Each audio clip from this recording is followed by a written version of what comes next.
Assalamu alaikum. I hope all of you are fine.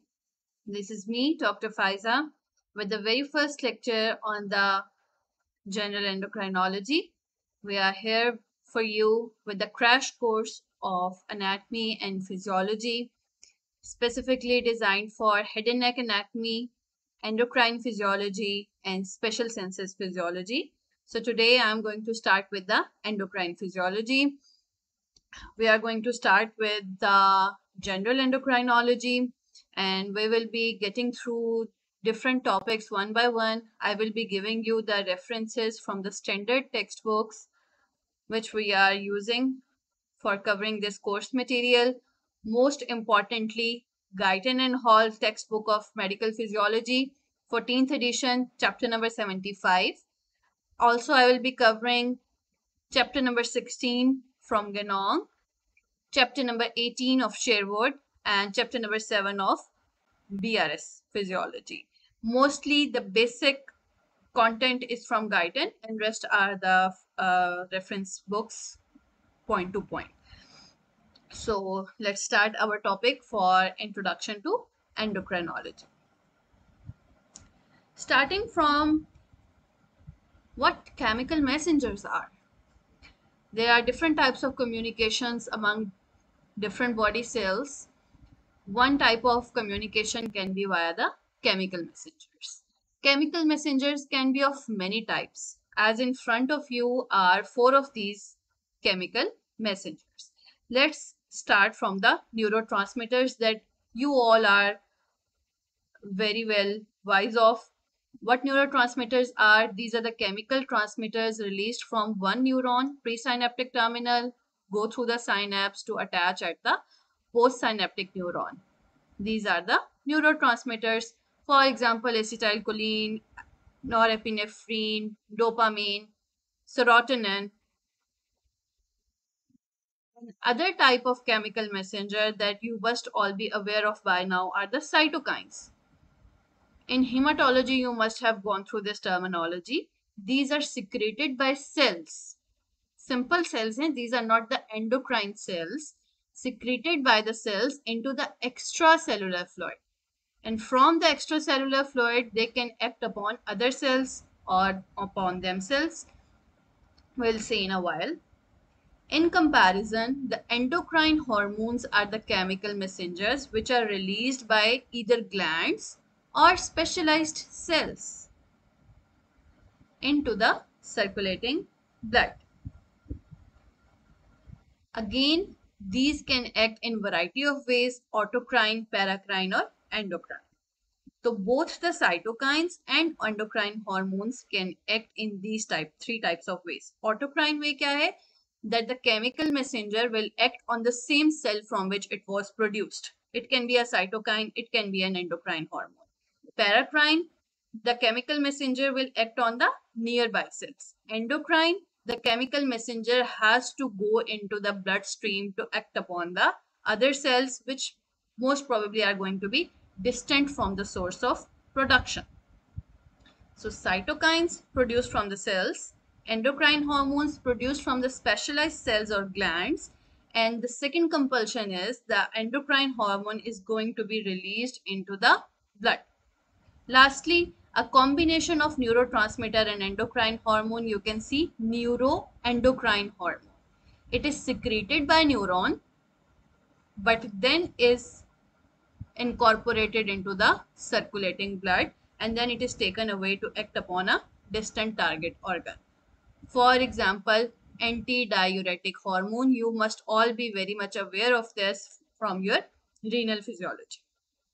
Chemical messengers, neurotransmitters, cytokines, endocrine hormones, neuroendocrine hormones, इनकी basic classification. How the hormones can work? By autocrine, paracrine, or endocrine manner. This is a small brain exercise for you people. Just look at this A, B, C, and D and think what these types of chemical messengers are. Let's start from this one. Secreted from one cell, acting upon a neighboring target cell. This is paracrine. This is a neuron secreting neurotransmitter into its neighboring neuron. So this is neurotransmitter. It is not going into the blood, directly acting upon the receptor at another cell. Moving towards this one, this is a chemical messenger released from the cell, going into the blood, moving towards a distant target site. This categorizes into the hormonal secretion. Lastly, a neuron releasing chemical messenger into blood. So this is a endocrine or neurohormone. Moving on towards the classification of hormones. What we are going to focus in endocrinology are the endocrine hormones, cytokines you have discussed in your hematology, blood and immunity, neurotransmitters you have discussed in your CNS module, neuroendocrine somewhat in the CNS module, and few of them we will be discussing in the endocrinology. Mostly we are going to focus on the hormones in endocrinology, and majorly the hormones which are acting in the endocrine manner. If we classify the hormones into subclassification based upon their chemical composition, we have three main categories: proteins or polypeptides, number one; number two, amines; and number three, steroids. Their names are self-explanatory. Peptide hormones will be composed of amino acids. Amines will be the hormones produced from amino acid tyrosine. And lastly, steroids. Their chemical composition includes cyclopentyl and hexyl rings. Some authors further divide amines into two subcategories: catecholamines and thyroid hormones.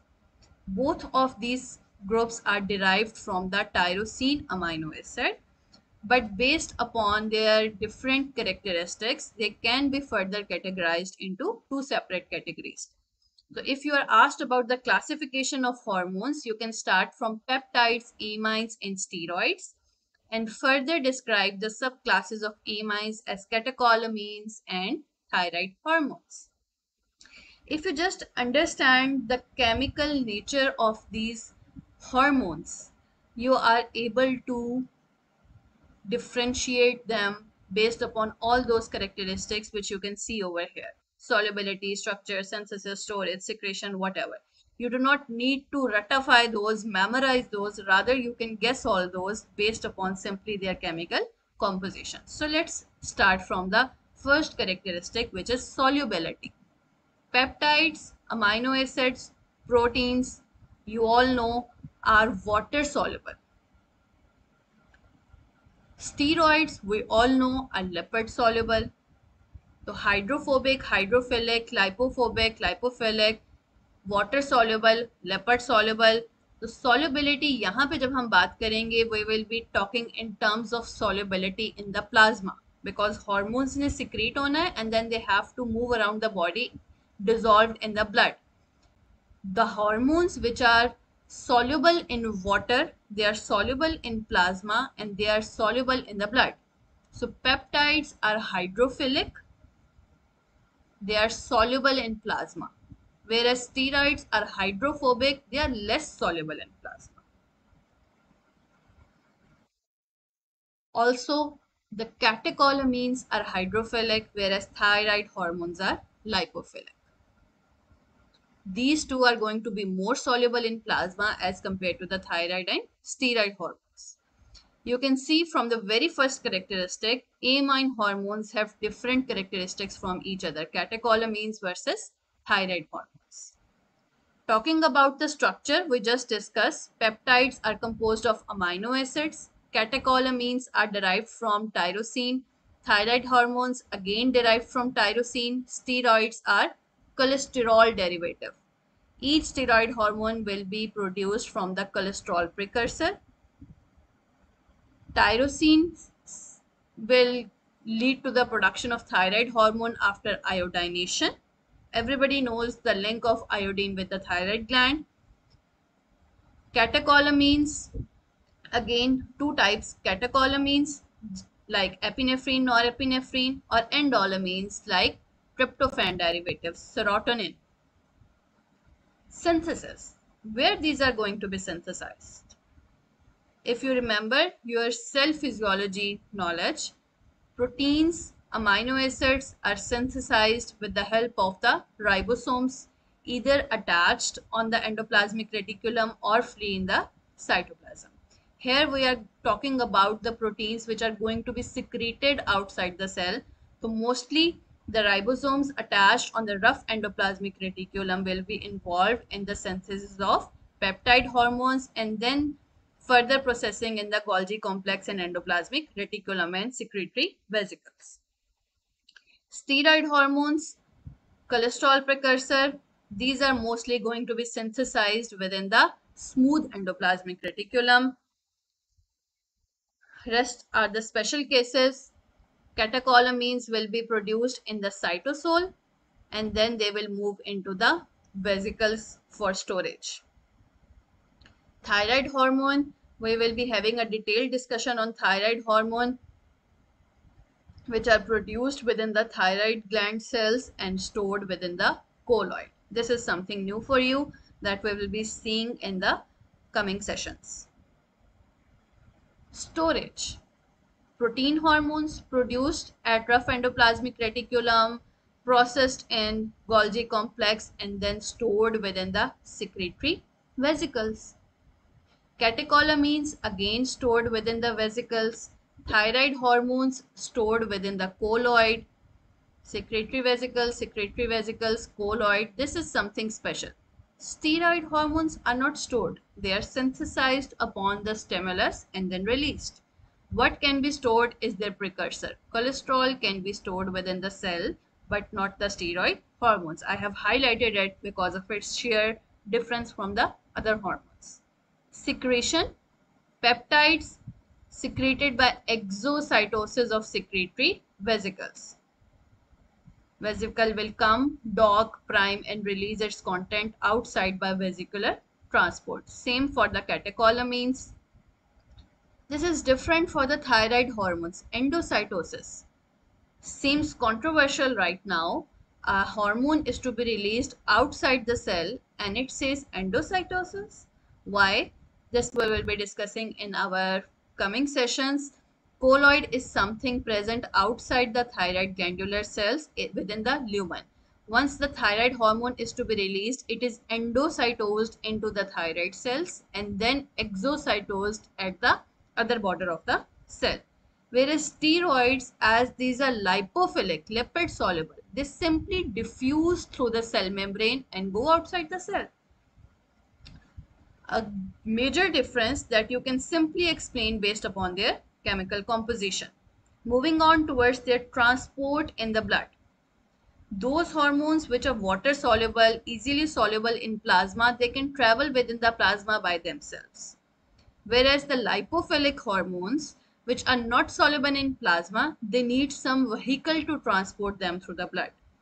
And who serves as the vehicle? Plasma proteins serve as the vehicle. So let's see. Peptides will travel as free hormones, whereas steroids will travel mostly bound to plasma proteins. Mostly albumins and globulins play this role. Also, the thyroid hormones are lipophilic. They need to bind to the plasma proteins. Catecholamines, although hydrophilic, they have the opportunity to either stay free or stay bound to the plasma proteins. Again, if you remember the chemical structure, you can tell how they are going to be transported. Moving on towards the receptor site. Each hormone needs a receptor to show its action within the cell. Now, where is the receptor of that hormone? That is also variable. Some hormones will have receptor on the cell membrane. Some might have within the cytosol and some might have the receptor within the nucleus. Again, that chemical composition will tell where the receptor needs to be located. Those which are hydrophilic, these hormones are not able to cross the cell membrane easily. they need a receptor on the cell membrane. So peptides and catecholamines majorly will have the receptor at the surface of target cell membrane के ऊपर. Whereas the lipophilic hormones which can go inside the cell will have their receptor inside the target cell. So simple, just remember their chemical composition, they are hydrophilic or lipophilic, and you can answer many of these characteristics based upon their composition. And this is not the end of it. We have a few more characteristics with us. Mechanism of action. We are going to discuss in detail in this lecture the mechanism of action of these hormones. For now, let's just say the hormones which cannot go inside the cell, rather attached to the membrane receptor. They send their message inside the cell via a second messenger. They are staying outside and sending the message via another messenger, which is called as second messenger. Same for the peptide hormones, same for the catecholamines. Whereas those which can go inside the cell, like thyroid hormones and steroid hormones, they can themselves modulate the genetic machinery to either increase or decrease transcription or translation of certain genes. Examples, if we discuss peptides, remember by 3 P's. 3 P's, an abbreviation, a thing to remember. Protein hormones are coming from pancreas, parathyroid, and pituitary mostly. Most of the hormones from these three glands are protein in nature. Catecholamines are going to come from adrenal medulla, whereas dopamine is released from hypothalamus, melatonin from the pineal gland. We will be discussing all these hormones in our coming lectures. Thyroid hormones obviously are coming from the thyroid gland. Steroid hormones are coming from two sources, adrenal cortex and gonads. Testes in males, ovaries in the females. Other than that, placental hormones are also steroid in nature, and vitamin D, although a vitamin, it is also considered a hormone which is steroid in nature. Special features of peptide hormones. Peptide hormones can be proteins or polypeptides depending upon the number of amino acids. Less than 100 amino acids, these are peptides. More than 100 amino acids, we will call them proteins. That was all about the characteristics and classification of hormones into 4 categories. Now, how can you have a question in exam? You can have MCQ on any of the characteristic.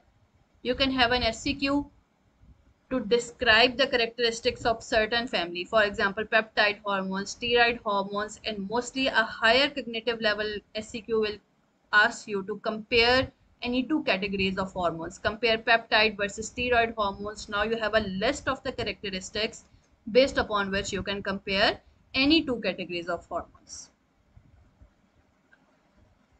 Just look at it and think which hormone, which category of hormone is being prepared over here.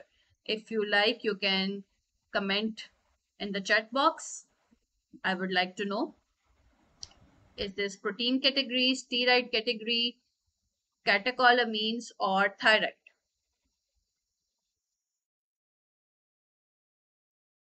Here is the hint.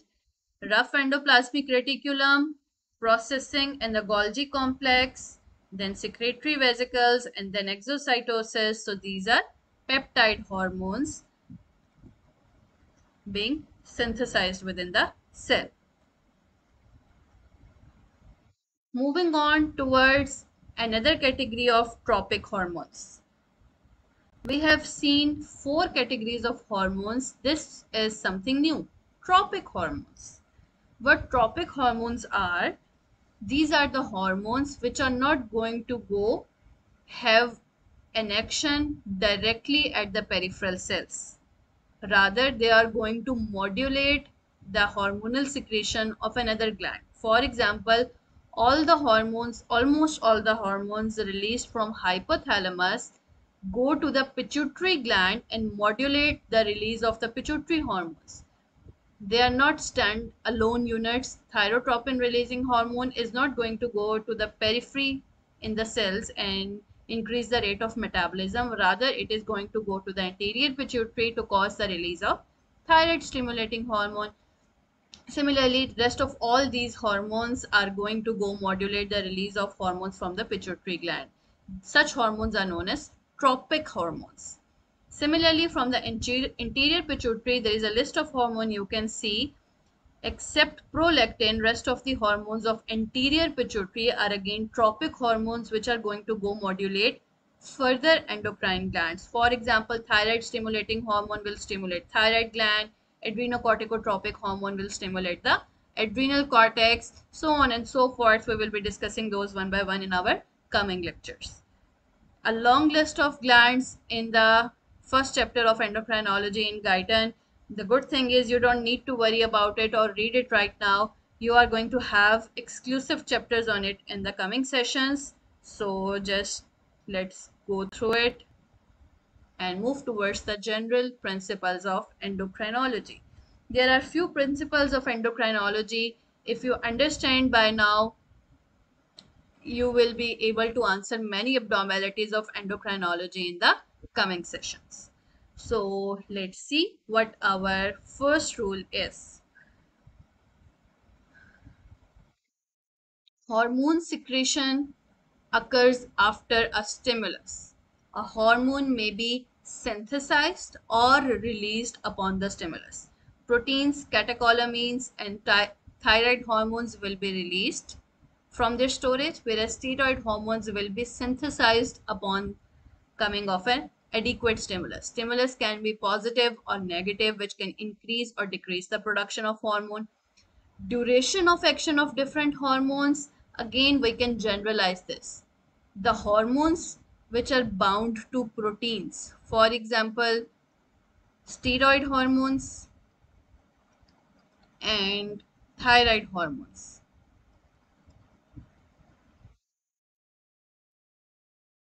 they have a longer duration of action.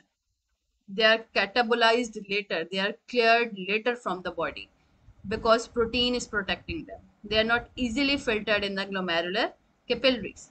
Whereas the free hormones, for example, free epinephrine, for example, insulin, the proteins and polypeptide hormones which are not bound to proteins, they are easily cleared by the kidneys and the liver and they have less duration of action. Concentration of hormones in the circulating blood and their secretory rates, they are in collaboration with each other. Each hormone needs to be sustained at certain basal level. If it becomes less than the basal level, secretion will increase, and if it becomes more than that level तो clearance increase कर जाएगी. तो clearance secretion दोनों एक दूसरे को collaborate करके hormone के level को certain basal rate के ऊपर continue रखते हैं normal physiology. What you can see in this diagram is a hormone which is found in two forms. Let's talk about catecholamines, which are 50% free and 50% bound. Those hormones which are bound to plasma proteins are absolutely inactive. Only active form of hormones is which is the free form. This free form will bind to the receptor and lead to the action of the hormone.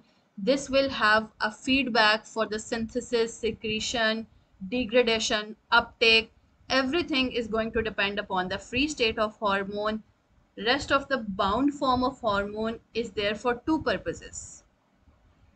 It is helping in the transport of that hormone. Secondly, this is providing a stable pool. If all of the hormone is secreted in the free form, this will be catabolized very quickly and stable level of that hormone is difficult to achieve. Rather, the hormones bind to plasma proteins can have a stable storage pool. Whereas, do remember, only the free form of that hormone will be active, that will bind to receptor, that will provide the feedback regulation for its release and secretion. Now, let's talk about those hormones which are almost totally bound to proteins. For example, steroid hormones travel almost 99.9% bound to proteins. So how will they act? The 0.1%, or if they are 99% bound, that 1% will be the active form, and as soon as it will be 0.9%, from here it will become free. तो जैसे जैसे कम होता जाएगा free form कैटाबोलाइज होके मजीद available होता जाएगा. That is how the bound form acts as the stable storage pool. General principles of endocrinology: feedback regulation. Mostly 99.9% of the cases, endocrinology feedback regulation works in the negative feedback manner. For example, in front of you is example of hypothalamus stimulating pituitary gland to release hormones from adrenal cortex, thyroids, and gonads. As soon as thyroid hormone level will be achieved, required level will be achieved, it will send a negative feedback to both pituitary and the hypothalamus, and its secretion will be decreased. This is how negative feedbacks help in keeping a certain sustained basal level of certain hormones.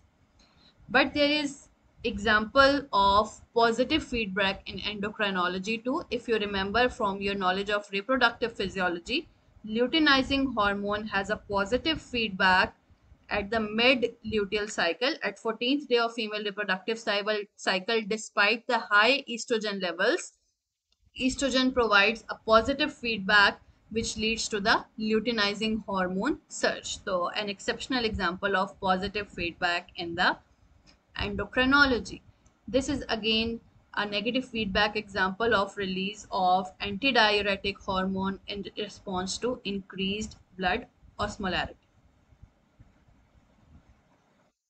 Feedback control of hormones, negative and positive feedback. Other than that, there are other factors which can impact the release of hormones, two of which we would like to discuss over here are cyclical variations. For example, again, female reproductive monthly cycle, over a period of a month, there is cyclical variation of estrogen and progesterone, LH and FSH. Again, there can be cyclical variation in diurnal pattern, morning, evening, day, night differences के साथ there can be cyclical variation. One of the example is in front of you, cortisol secretion. You can see in the light hours this is low, in the dark hours it increases. This is diurnal cyclical variation. And what controls this diurnal variations? There is single answer to this: suprachiasmatic nucleus of hypothalamus. Growth hormone has also a diurnal tendency. Cortisol has this tendency, and rest we will be discussing along with the hormones in the coming sessions. Another type of regulation of hormonal secretion, neuroendocrine reflex. Other than the cyclical variation, positive and negative feedback, there can be the influence of neuroendocrine reflex. For example, stress response. In case of extreme fright, hypothalamus will cause excessive sympathetic discharge, which will lead to excessive secretions from the adrenal medulla. You know this example from your previous knowledge of central nervous system. Another example you already know from your knowledge of reproductive physiology: release of oxytocin. How is it released? When there is the stimulus of suckling, that stimulus sends message to hypothalamus, and hypothalamus leads to secretion of oxytocin from posterior pituitary. A beautiful example of neuroendocrine reflex. Clearance of hormones from the blood. Once a hormone is secreted into the blood, as we already discussed, the free hormones are going to be catabolized earlier as compared to the bound form, but either it is free or in the bound form, it is to be catabolized ultimately. And how is it going to happen? Either it will be destructed by the enzymes in the tissue, it will be bound to the tissues and destroyed, it might be excreted by liver into the bile or excreted by the kidneys into the urine. Again, the half-life of hydrophilic versus hydrophobic hormones. I hope you can guess over here. Can you please comment in the chat box which of these is going to have a higher half-life? Hydrophilic, for example, protein hormones. These are water soluble. Hydrophobic, for example, steroid hormones. Now, the steroid hormones are protein bound mostly, and protein hormones are mostly free. So hydrophilic hormones will be catabolized earlier, and hydrophobic hormones can live more in the for longer time duration in the blood, so their half-life will be longer. Very good. Yes, these are hydrophobic hormones. Thank you for your response. Let's move on towards the mechanism of action of hormones. Till now, we have seen the classification of hormones, their chemical characteristics, and their characteristics upon which we can differentiate between these hormones. General principles of endocrinology, among which most important is the feedback regulation from your SEQ point of view, and of course, neuroendocrine and circadian rhythm for MCQ and Viva point of view. From now onwards, the discussion, this is specifically important from your SEQ point of view, and there are many questions in the past papers. If you have a question on endocrinology, general endocrinology, either it is to differentiate between the characteristics of two categories of hormones or upon their mechanism of action mostly. So let's start the mechanism of action of hormone. As we just discussed in the previous slide, each hormone needs a receptor to start its action. That receptor is either going to be on the cell membrane, in the cytoplasm, or within the nucleus. The proteins and catecholamines are hydrophilic, or they cannot cross the cell membrane, so they are going to attach on the receptor present on the cell membrane. Steroids and thyroid hormones can go inside the cell. Again, we can see further categorization. Steroid hormones will have receptor inside the cytoplasm, whereas thyroid hormones will have the receptors even inside the nucleus. Once the hormones attach to the receptors, how will it lead to the action?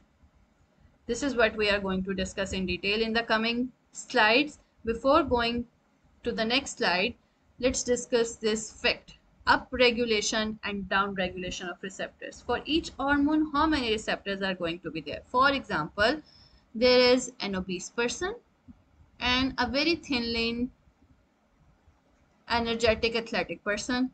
Are they going to have equal number of insulin receptors? No, they are not going to have equal number of insulin receptors. There are some hormones which can upregulate their receptors and some hormones which can downregulate their receptors. अब इससे क्या मुराद है? For example, insulin is the hormone which downregulates its own receptors. If insulin is higher in amount, its receptors will start decreasing. जितना ज़्यादा insulin होगा उतने कम उसके receptors होंगे. This is why obese people might have type 2 diabetes mellitus, decreased insulin sensitivity. There are certain hormones which can upregulate their receptors. For example, estrogen. It can upregulate its receptor. The more the estrogen is, the more its receptors will be. So upregulation and downregulation. Remember the prototypes: insulin downregulates its receptors and estrogen upregulates its receptors, and it is variable depending upon hormone to hormone. Let's move on. What happens once the hormones have attached to their receptors? There can be various pathways, one of which can be that you are very obviously aware of: ligand gated ion channels. When the hormone will bind to its receptor, it will simply lead to opening or closure of a channel. For example, In skeletal muscle physiology at neuromuscular junction acetylcholine gated cation channels आपने देखे थे. As soon as the acetylcholine binds here, sodium and calcium starts entering inside the cell into the intracellular fluid. This is one pathway of action of the hormones. Mostly hormones do not act by this pathway. Usually they act with the help of G protein linked receptors. What are those? Let's have a look. In front of you, this is a receptor which has many spanning domains within the cell membrane. It has one extracellular binding site where hormone can bind, and the intracellular site is in communication with a G protein. What is a G protein? It has three subunits: a larger alpha subunit, smaller beta and gamma subunit, and alpha subunit is further attached with a GDP. This is inactive. As soon as the hormone attaches to the extracellular domain of this receptor, what happens inside the cell is the GDP is replaced by GTP, and the G protein is active now. Second change you can see over here is this G protein complex is now attached to the intracellular domain of this receptor. This will sequentially lead to dissociation of beta and gamma subunits, whereas alpha and GTP complex has moved to a second transmembrane protein. Let me revise and highlight a few important points. GTP is inactive when it is bound to GDP. It becomes active when hormone binds to the receptor and GDP is replaced by GTP. Once it is activated, beta and gamma subunits will dissociate. Alpha subunit and GTP complex will move to a second transmembrane protein. This second transmembrane protein can be an enzyme or something else. This is what we are going to see in the next slide. Beta and gamma subunits are not directly involved in the action of the hormone, but they are required for the structural integrity of the G proteins, without which the G protein will lose its structural integrity, but functional significance is more of alpha subunit. G protein linked hormone receptor. How this G protein is going to work, this is with the help of a second messenger system that we will be reviewing in the coming slides. So let's have a overview. Hormone receptors, if present inside the cytoplasm or inside the nucleus, they will be modulating gene expression. If present on the cell membrane, they might be simply ion linked, as we saw here, ligand gated ion channel, or these might be linked with the second messenger. For example, this G protein linked receptors, these are second messenger systems. G protein linked can be linked with different type of enzymes. For example, adenylyl cyclase. For example, phospholipid second messenger system. For example, calcium colmodulin linked system. And this is what we are going to review in the coming slides. Third variety of receptors present on the cell membrane is enzyme linked receptors, which further are of two types we will review in a while. So let's start with the easiest one, intracellular hormone receptors. The lipophilic hormones, the thyroid hormones, or the steroid hormones, they will diffuse into the cell in the cytoplasm. In case of steroid hormones, they will bind to the receptor hormone complex ban gaya, which will then diffuse into the nucleus. In case of thyroid hormone, the receptor is present within the nucleus. The hormone receptor complex will be synthesized within the nucleus. This hormone receptor complex will now attach to the chromosomal content. It's not random. It will be attaching to a hormone response element which will be specific to the particular hormone receptor complex. Once it attaches, it can lead to the modification in transcription and translation. Either the transcription or translation of certain gene will be enhanced or decreased. For example, let's take example of testosterone. Testosterone comes inside, goes to the nucleus, binds to the hormone response element, and increases the messenger RNA transcription for the enzymes involved in protein synthesis. This is how testosterone leads to increased protein deposition, increased muscle mass by modulating the genetic machinery. Moving on towards the enzyme linked hormone receptors. This is the other variety of the hormone receptors present on the cell membrane. Enzyme linked, which has further two types, tyrosine kinase or JAK-STAT linked. Kaise kaise? Let's see. Enzyme linked hormone receptor.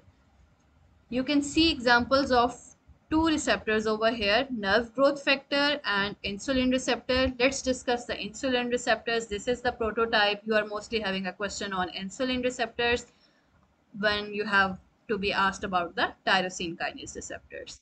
You can see again the receptor is a transmembrane protein having extracellular and intracellular domain. It has 4 subunits, 2 alpha subunits and 2 beta subunits, which are attached to each other by disulfide bridges. Insulin attaches only to the extracellular subunits, alpha subunits, which are linked with the beta subunits जिनकी intracellular domain भी है. As soon as the insulin attaches to the alpha subunits, beta subunits activate their tyrosine kinase moieties. This tyrosine kinase is an enzyme. Kinase leads to phosphorylations. I hope you know from your knowledge of biochemistry. As soon as insulin will be attached, tyrosine kinase will be active. This tyrosine kinase will downstream lead to phosphorylations of enzymes, this, and ultimately the resultant. For example, insulin is required for uptake of glucose into the cell, for which cell needs glucose transporter 4. Once insulin attaches here, tyrosine kinase will lead to phosphorylations of enzymes, which will cause translocation of glucose transporter 4 from cytosol into the cell membrane. And once it attaches over here, glucose can come from outside to inside of the cells. One of the examples. So simply by attaching outside the cell, the hormone has sent a message to lead to its action inside the cell. In the left corner, you can see a list of hormones which can act by this way. Enzyme linked hormone receptors. You must remember insulin and examples of tyrosine kinase receptors. You are not supposed to remember all of them, but do remember insulin, growth hormone, leptin, and prolactin. These are all examples of enzyme-linked hormone receptors, among which insulin has tyrosine kinase-linked receptor, whereas leptin has JAK-STAT linked. What JAK-STAT are? Again, these are enzymes, as you can see over here. Again, leptin has a receptor which has extracellular and intracellular domains. As soon as leptin attaches outside, intracellular domain leads to phosphorylation of this Janus kinase, JAK2. It stands for Janus kinase. As soon as Janus kinases are phosphorylated, they will lead to phosphorylation of another factor, STAT3. Janus kinases and STAT3, JAK2, STAT3. STAT3, once phosphorylated, it will lead to downstream actions. Now, this is something more than what happened after tyrosine kinase activation. Once tyrosine kinase was activated, it led to activation of enzymes and physiological effects. Here, Janus kinases are doing the same. as the tyrosine kinases does, but it is also activating this STAT3. This STAT3 can translocate into the nucleus, and STAT3, once phosphorylated, can modulate the genetic expression, leading to physiological effects. So this is something, a mixture of what you saw in the steroid hormones and what you saw in insulin. It is modulating both the genetic machinery and the cytosolic enzymes. And all this is doing by attaching to the membrane receptor outside the cell. And what happened inside was enzyme linked. Again, you have this list: enzyme-linked hormone receptors. Remember the prototype leptin for JAK-STAT and prototype insulin for tyrosine kinase receptors. Moving on towards the last category, G protein linked hormone receptors. We have seen a little bit of it detail in the previous slide. Receptor which has a connection with G protein complex, and GTP leads to activation of this, and alpha subunit and GTP then go and bind with another transmembrane protein which can be adenylyl cyclase, guanylyl cyclase, or phospholipase C. So all these are examples of second messenger system which are acting with the help of G proteins. G proteins, they can be of two types: stimulatory and inhibitory. If a hormone is going to inhibit certain actions in the cell, they will be activating inhibitory G proteins, and if they have to enhance certain action in the cell, the hormone will be linked with the receptor attached to the stimulatory G proteins. So at this level will be decided if the cascade action is going to be excitatory or inhibitory inside the cell. Let's begin with the example of adenylyl cyclase second messenger system. Here, remember, this is receptor, this is G protein, and this is the second messenger, adenylyl cyclase. So once the hormone got attached to this receptor, inside G protein was active, GTP alpha complex got bound to the adenylyl cyclase. Adenylyl cyclase, what it is simply an enzyme which converts ATP to cyclic AMP. This cyclic AMP can again do the same which tyrosine kinase did. It can lead to activation of protein kinases, phosphorylations of downstream proteins, leading to the desired cell response. Once cyclic AMP is formed, it's a cascade effect. One hormone gets attached, which leads to activation of few G proteins, which leads to activation of many adenylyl cyclase, production of many cyclic AMPs, and a downstream effect is an exponential effect of attachment of a single hormone outside the cell. If a hormone got attached to the single channel protein, one thing, the action would be less potent. Secondly, the direct ligand gated ion channel, its duration of action would be less. By involvement of G proteins, hormones not only increase their duration of action but also their potency of action. Once the cyclic AMP is formed, it's not going to live there forever. There is another enzyme which can deactivate this cyclic AMP and convert it into 5-AMP, and once it is inactivated, its action will stop. The enzyme responsible for this action is phosphodiesterase.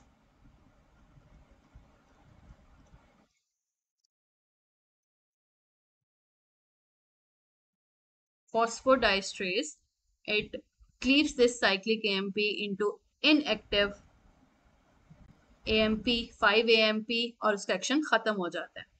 Now there are certain drugs and chemical compounds which can inhibit phosphodiesterase. For example, caffeine, theophylline. They can inhibit phosphodiesterase, leading to a prolonged activation of cyclic AMP, leading to prolonged action of certain hormones. This is the list of hormones which act by adenylyl cyclase second messenger system. In front of you, you can remember a few of them so that if you have an SCQ on it, you can write down at least 2 to 3 of these. Same phospholipase second messenger system. Everything is same except the second messenger. A hormone got attached to its receptor, leading to activation of G protein. This G protein this time activated phospholipase C instead of the adenylyl cyclase. Once the adenylyl cyclase was activated, CAMP was formed. Here, the phospholipase C is an enzyme which can cleave this compound into this and this. Let's see what these are. This is phosphoinositol diphosphate. Phosphoinositol diphosphate, which is present within the cell membrane. Phospholipase C cleaves this compound into inositol triphosphate and diacyl glyceride. Inositol triphosphate and diacyl glyceride. These two have different actions. Inositol triphosphate is going to lead to phosphorylation of different enzymes causing the cell response. Diacyl glyceride is special. It activates,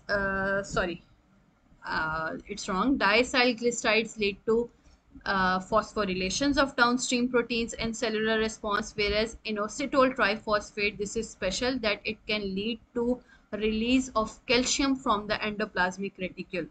So ligand gated calcium stores will open and calcium will be released into cytoplasm, leading to the cellular response here. Again, on the left side, you can see a list of the hormones which exhibit this phenomenon. You might remember a few of those, specifically parathyroid hormone, angiotensin 2 at vascular smooth muscles. Remember 2 to 3 of these so that it can help you attempt your SCQs. A comparison of second messenger systems and other hormone mechanisms: cyclic AMP, inositol triphosphate mechanism, steroid hormone mechanism, tyrosine kinase, cyclic GMP. This is almost the same. Instead of adenylyl cyclase, guanylyl cyclase will be activated and GTP will be converted into cyclic GMP over here, and this is exhibited particularly by atrial natriuretic peptide and nitric oxide.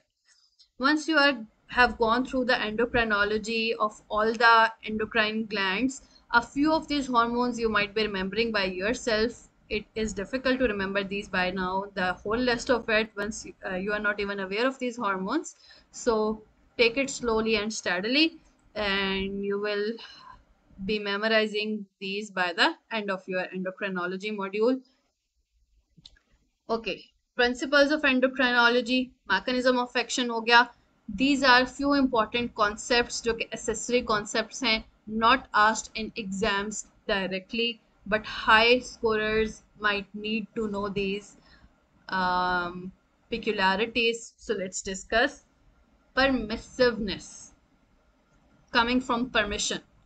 One hormone must be present in adequate amounts to permit another hormone to exert its full effect. For example, thyroid hormone is a separate hormone, epinephrine is separate hormone, but if thyroid hormone is absent, epinephrine cannot lead to its full potential effects in the target cells. So thyroid hormone is permitting the action of epinephrine, a permissive action. Synergism, as you all know from your previous knowledge, what English says is synergism says the combination of two is more than their sum.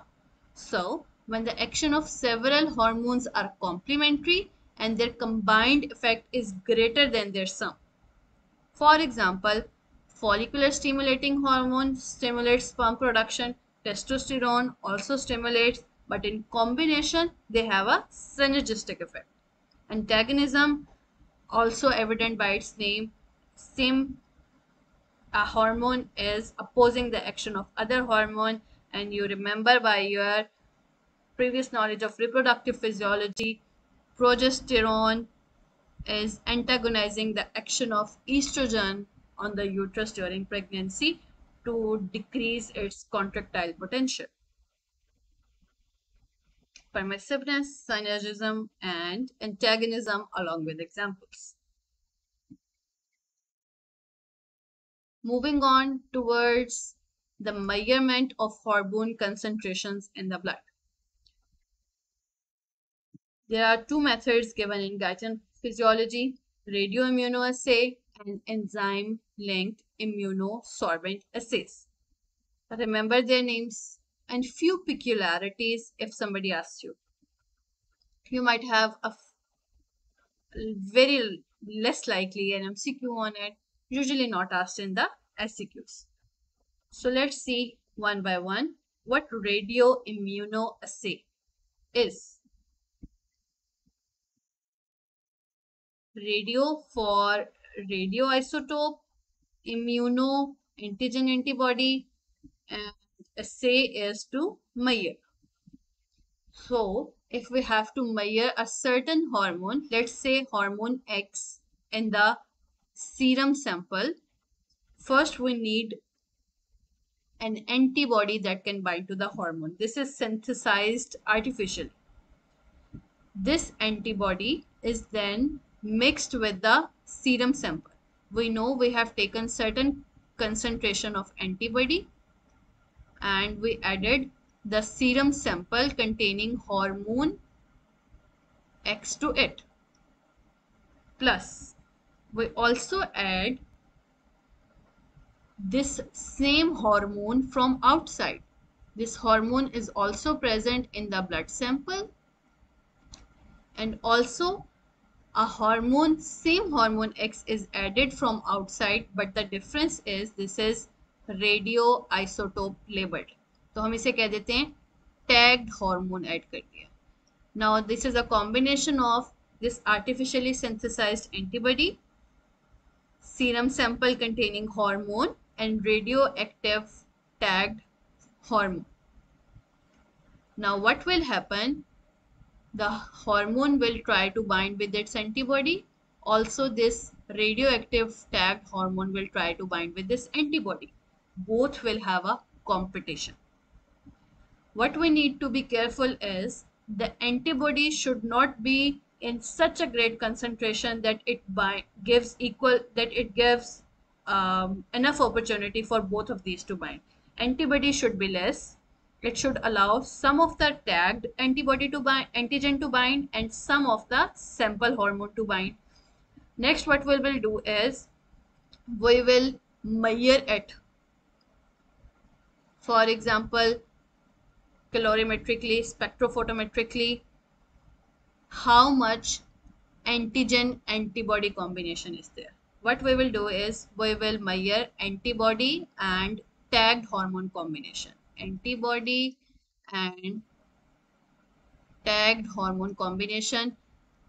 Jitna zyada hoga, the more it is, it indicates the less hormone was present in the sample, so that it had a higher opportunity to bind. For example, 70% it was bind indicated that serum sample had less hormone.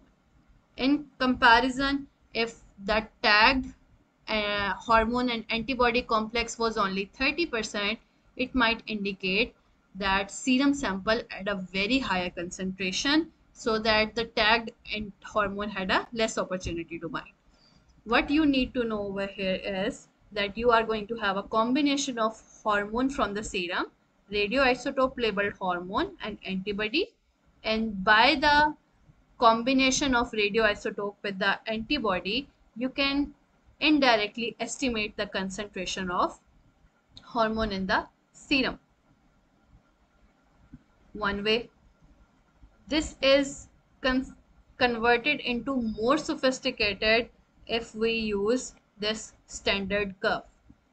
Not only the serum sample is gone through this exercise, rather few more samples, say 5 more samples, which we know their concentration of hormone is, are gone through the same, and a graph is plotted, and this helps in exactly quantifying the amount of hormone in the blood. Do not go to the details of it, just remember the core concept. In comparison, there is an other technique named enzyme linked immunosorbent assay. This is abbreviated as ELISA.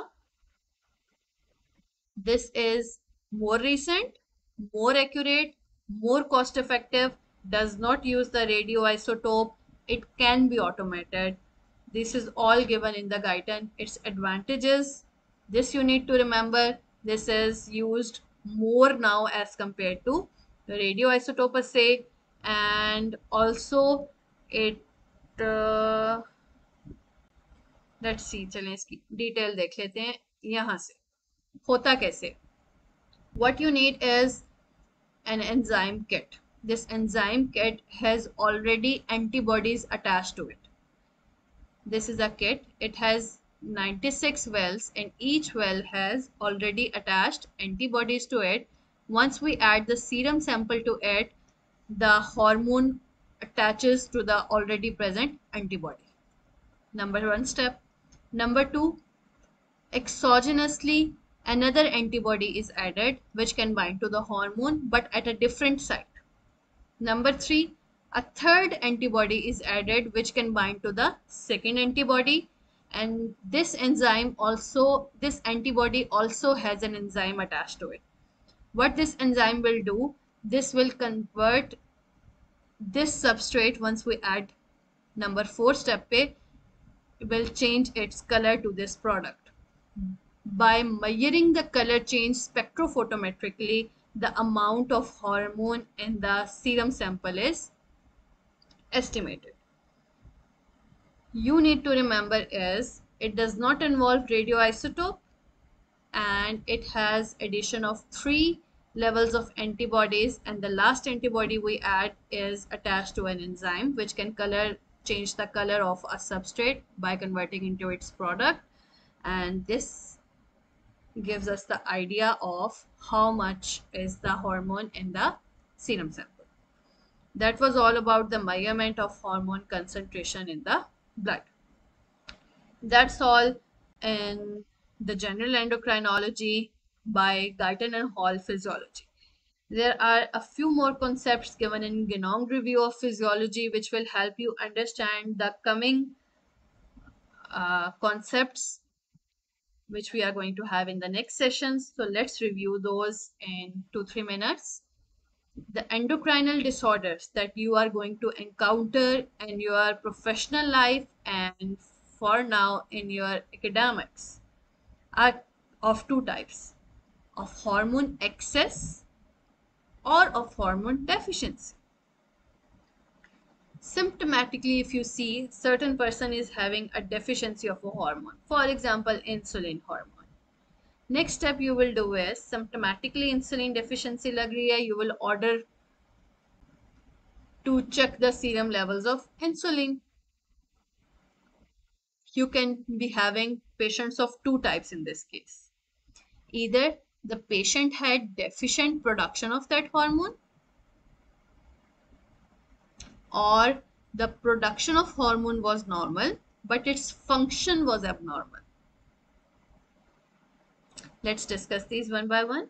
In case of deficient hormone, you can have a patient with deficient production. For example, the gland might be defective. For example, अगर insulin की बात करें तो might be autoimmune pancreatic failure, pancreatic cancer, any infection that led to defective pancreas, deficient precursors, amino acids are not available which can produce insulin, defective enzymes, inherent mutation which can be congenital or hereditary can lead to defective production of that hormone. Other condition can be that hormone is being produced in fine amounts but its action is abnormal. For example, growth hormone is being produced but its receptors are not functional. Now the patient will have a high level of growth hormone but symptoms of growth hormone deficiency. This is what we will call hormone resistance. His serum will show high hormone levels but symptoms will be of hormone deficiency. That can be of various reasons. For example, hormone receptors have mutated, functional resistance is being created. For example, diabetes mellitus type 2, you are all aware of. In obesity, insulin sensitivity is reduced leading to type 2 diabetes mellitus. Insulin is there, insulin receptors are there but sensitivity is decreased. Other type of disorders you can encounter are of hormone excess. Causes can be of various types, for example tumors, for example autoimmune disorders, and this is a beautiful comparison table from Sherwood, which is comparing the causes of too little and too much hormone activity. Let's discuss these. Too little hormone activity, maybe because of hyposecretion, mostly you are going to encounter this most common cause of endocrine dysfunction. Secondly, increased removal, abnormal responsiveness, decreased sensitivity. Too much hormone में again hypersecretion is the most important cause. Rest are the less important causes. Excretion कम हो गई है, clearance कम हो गई है, protein bound जो है, अगर प्रोटीन्स की कंसंट्रेशन कम ज़्यादा हो गई है तो again hormonal activity can very for you at this level. Hyper and hyposecretion are the most important ones. So that was all for now. If you have any questions, suggestions, queries, corrections, you are more than welcome to leave comments, and I will be there to answer your queries in a day.